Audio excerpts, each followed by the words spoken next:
When I started this cancer journey, I found Dr. Nasha.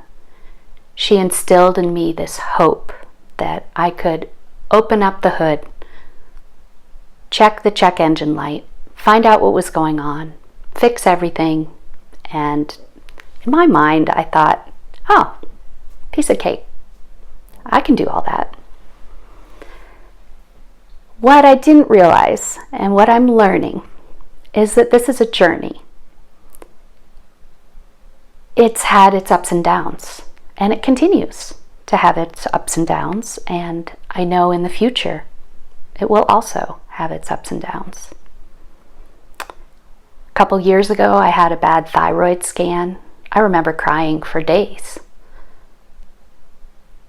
What I finally realized after that scan was to pick myself up, dust myself off, and figure out why my thyroid was off. Then this year, I had a brain scan that showed progression of one of my tumors. And of course, again, I cried. Probably for a straight 24 hours, feeling really sorry for myself. And it was okay to cry. No problem with that. But then I thought, all these things that are happening to me, whether it's a scan or a lab result, there's no such thing as good labs or bad labs. It's just information. And so it's a teaching opportunity. It's a teaching experience. I call one of my tumors the teacher.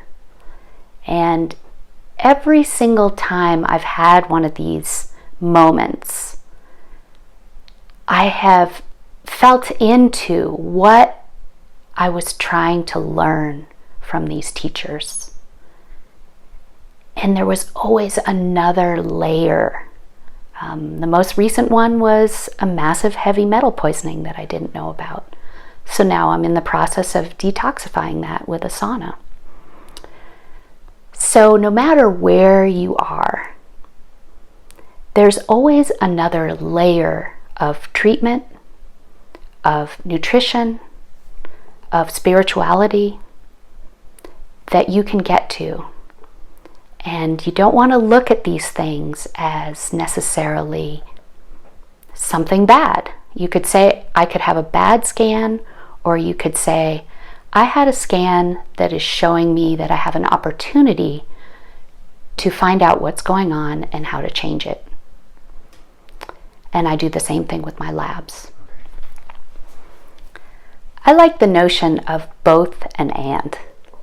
So you might have a lab, or you might have a scan that is quote unquote bad or not optimal.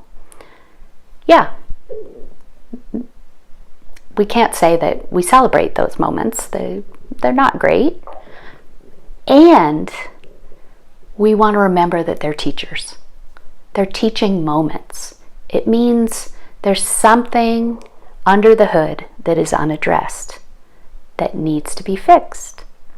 So it gives me a lot of hope to think of it that way, as opposed to just the negative part.